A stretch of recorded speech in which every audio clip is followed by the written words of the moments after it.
والله العظيم الكليات دي لو انت دخلتها ثانوية عامة 2024 اضمن لك الشغل مجرد ما تخلص على طول الكلية دي، وبمرتبات كبيرة جدا جدا جدا ومطلوبة بشكل كبير جدا في سوق العمل. وكمان لو انت حبيت ان انت تسافر في السعودية وقطر ودبي، الفيز بتاعت الكليات دي مطلوبة ومهمة جدا جدا وبفلوس ما شاء الله كويسة جدا. وكمان عقد العمل فيها ببلاش مجرد بس ما تخلص وتقدم عليها. فاقول لك كمان هتقدم عليها ازاي بعد ما تخلص ان شاء الله عشان تحصل على الوظيفة بتاعتها بسهولة جدا جدا. الحلقة دي مهمة جدا جدا جدا لكل الطلبة سواء اللي في الكليات دي ازاي تشتغل، ان شاء الله هقول لكم ازاي تشتغلوا فيها، وكمان الناس اللي هتخش الكليات دي باذن الله باذن الله اضمن لهم مستقبل كبير جدا جدا. فيلا مع بعض نبدا الحلقة. السلام عليكم يا ابطال، عاملين ايه؟ يا رب دايما تكونوا بالف خير، وحشتوني جدا جدا. انا احمد رفعت، والقناة دي مخصصة للدراسة والمنح وكل حاجة تبع المذاكرة والحاجات الحلوة دي. فالنهاردة حلقة مهمة جدا جدا. هتكلم النهاردة عن 4 كليات بتعادل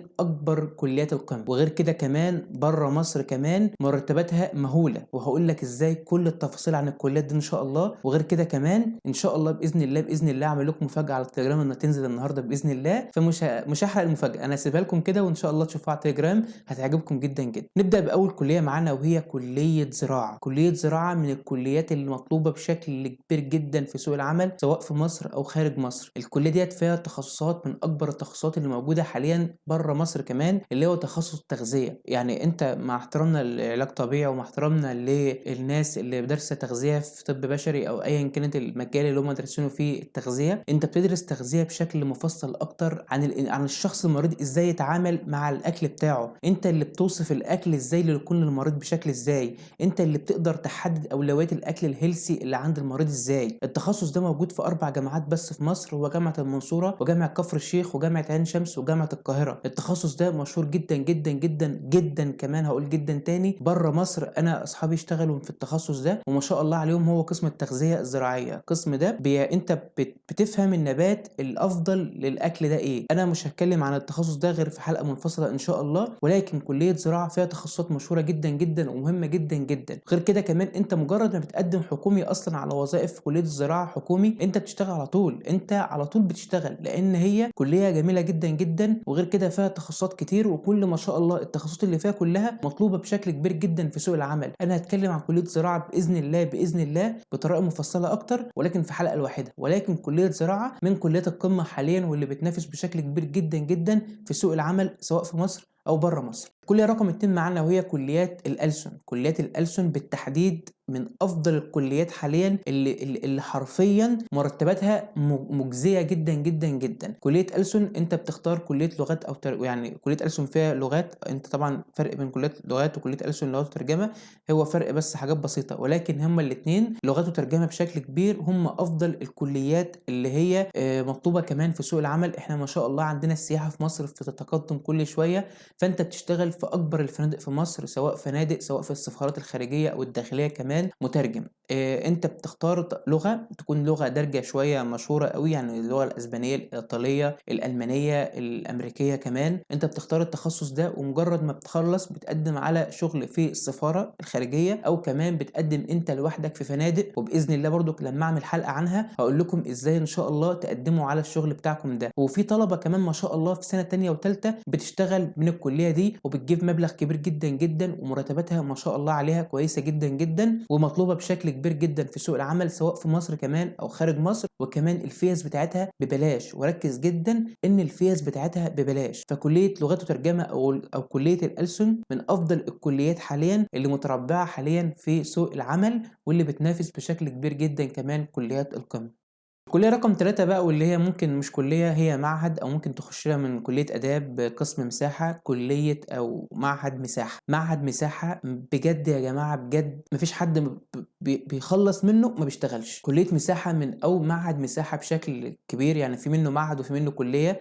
الكلية بتخشها من علوم أو تخشها من آداب قسم مساحة. المجال ده من أفضل المجالات اللي موجودة بشكل كبير جدا هنا في مصر، بالتحديد في مصر كمان. أنت بتتخرج مساحة مرتاح وبتبقى حاصل على درجة مهندس. في الطرق بقى والحاجات اللي هي زي ديت في مصر برضك مطلوبة جدا جدا في سوق العمل، ومفيش حد او شركة بتخلى من الناس اللي هم بيشتغلوا في قسم المساحة، هم مكتوبين مساحين اللي هو درجة مهندس. المجال ده مجال مشهور جدا جدا في مصر وكمان بره مصر، وبجد مرتباته كبيرة جدا جدا، سواء بتعادل من 5 ل 10,000 جنيه مجرد ما بتخلص على طول، لانك انت بيبقى عندك الحرفة في الشغلانة دي. وهقول لكم كمان ان شاء الله عن افضل الكليات الموجودة وافضل المعاهد الموجودة في مصر اللي ممكن تتخرج منها من كلية مساحة او معهد مساحة حصل على الدرجة النهائية فيها، وعندك المعلومات اللي تخليك تشتغل تاني يوم ان شاء الله. ولكن معهد مساحة بينضم معانا من الكليات اللي هي متربعة على القمة،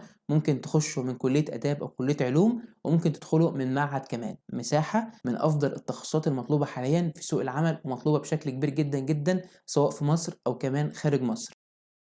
الكلية بقى رقم 4 وهي كلية تربية عام. كلية تربية عام يا جماعة الناس بتخش علوم منها، بتخش منها إعلام، دي الكليات المقابلة ليها. فأنا بقول لك خش على تربية على طول. كلية تربية تخصصاتها حاليا ما شاء الله المدرسين يا جماعة بجد تخصص رياضة، تخصص علوم، تخصص لغة عربية. التلاتة دول انت هتسافر على طول في بره مصر. مش هقول لك مصر، مش هجيب لك سيرة مصر. المدرسين في مصر ممكن شوية يعني بيتعبوا شوية على ما بيقدروا ان هم يكونوا ثروة من الدروس بالتحديد. ولكن كلية تربية بره مصر في الكويت بشكل عام الفيز بتاعتها مجانية. الفيز بتاعتها مجانية. انت هناك بتروح بتقبض فيما يعادل اكتر من 20 او 30 الف جنيه مصري مجرد حديث التخرج بس. فكلية التربية من الكليات المطلوبة برضو في بره مصر، مش هقولك في مصر، ولكن انت لازم تحطها في قائمة اولوياتك ان شاء الله بإذن الله من النهاردة. لو انت حابب ان شاء الله لا قدر الله لا قدر الله السيناريو التاني ليك بعد مثلا طب هندسة ايا كانت الكلية اللي انت بتحلم بيها، يكونها من ضمن السيناريو التاني ليك هي كلية تربية. كلية تربية مهمة جدا جدا بره مصر، الفيس بتاعتها ببلاش، هتشتغل مدرس بره مصر هتقدر تجني فلوس كتيرة ان شاء الله. ولكن العزيمة والإصرار والتحدي هو اللي بيفرق مع الشخص. الكليات دي جميلة جدا جدا، سيبك من اللي يقولك دي مش كليات قمة، دي والله العظيم كليات قمة وكليات مطلوبة جدا جدا. يا فرحتي لو اخش كلية قمة وما الاقيش شغل بعد كده، او ان انا اتعب اعاني بشكل كبير جدا لحد ما احصل. لا الكليات دي طريقها كويس جدا، مجرد ما بتخلص دراسة ان شاء الله هتلاقي الشغل والعمل متوفر ليك بشكل كبير جدا جدا.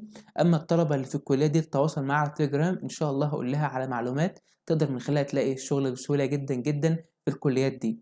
ربنا يوفقكم يا ابطال، انتوا قد التحدي وقد المسؤولية. ثانوية عامة هي ما هي الا تحدي ومسؤولية.